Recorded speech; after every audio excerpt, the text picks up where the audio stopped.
Salam, hörmətli tamaşaçılar. Patriot Newsun növbəti buraxılış efirdədir. Sizlərlə mən Ceyhun Əliyevdir. Əziz dostlar, bugünkü verilişimiz Kəpəz Peşəkar Futbol Klubunda gedən proseslərə həsr olunacaqdır. Məlum olduğu kimi, fevral ayından aldığımız məlumatlar da artıq may ayında təsdiqini tapdı ki, Kəpəz Futbol Klubunun idarə heyətində dəyişiklik baş veribdir və bu idarə heyətinin sədri vəzifəsinə Namiq Qədirov gətizdirilibdir. İş adamıdır. Ətraflı məlumatımız yoxdur, çünki klub rəsmiləri özləri haqqında məlumatı hələlik məxfi saxlayırlar.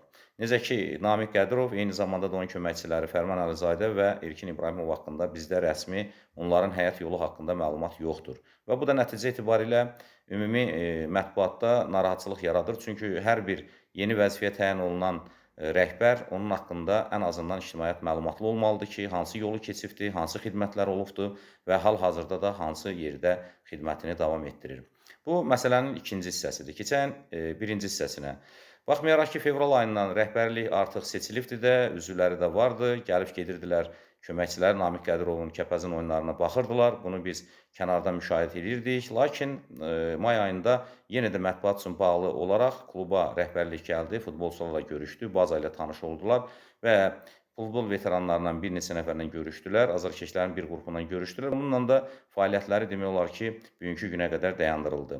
Lakin inanırıq ki, gələcəkdə mətbuat üçün hər şey açıq olacaqdır, şəffaf olacaqdır və belə məxfiçilik sisteminin, rejiminin saxlanılması müxtəlif söz-söhbətlərə, şayiələrə səbəb olmaması üçün biz mətbuat üçün hər şey açıq olmalıdır. Ən önəmlisi ondan ibarətdir ki, klubun rəhbəri haqqında ətraflı məlumatımız olmalıdır ki, ictimaiyyətə də çatdıraq və bilsinlər ki, klubun rəhbərliyi kimdir, onların hansı xidmətləri olubdur vətən qarşısında, dövlət qarşısında və eyni zamanda da bu günləri Azərbaycan idmanının inkişafında və bütün bu məsələlər bizim üçün də çox maraqlıdır.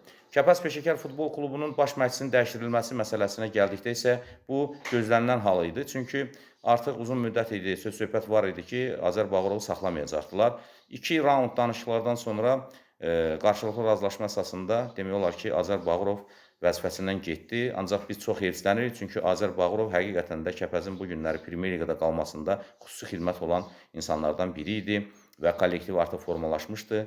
Lakin necə deyərlər, hər zaman olduğu kimi haqq, ədalət öz yerini tapmadı. Görünür ki, burada da hansısa da bir məqamlar vardı, hansılar ki, biz bilmirik. Ona görə də gəlin tələsməyin, qərar verməyin, gözləyən yaxın vaxtlarda görə Kəpəz klubuna hansı baş məşqçi gətizdiriləcəkdir və hansı formatda seleksiya işləri aparılacaqdır və gələcəkdə komanda hansı formada çıxış edəcəkdir. Bu bütün verdiyim suallar Kəpəz azarkeşlərini çox maraqlandırır və ən əsas ondan ibarətdir ki, klubun rəhbərliyi bir şeyi dəqiq bilməlidir ki, bu təşkilat, bu ictimai birlik, bu futbol klubu azarkeşlərlə birlikdə necə deyərlər, gündəmdə olan bir klubdur, tarixi bir klubdur və bunun məxfiçilik rejiminin belə uzun müddətdə qalması müxtəlif söz-söhbətlərə səbəb olub və bundan sonra da olacaqdır. Ona görə həm mətbuat üçün, həm ictimaiyyət üçün, həm azarkeşlər üçün hər zaman klubun qapıları açıq olmalıdır, şəffaf olmalıdır və gedən proseslərdən də necə deyərlər, məlumatlı olmalıdırlar. Əziz dostlar, indi isə mən sizdən xudahafizləşirəm və gələn görüşlərə qədər deyirəm. Özünüzü və yaxınlarınızı qoruyun, sağ olun.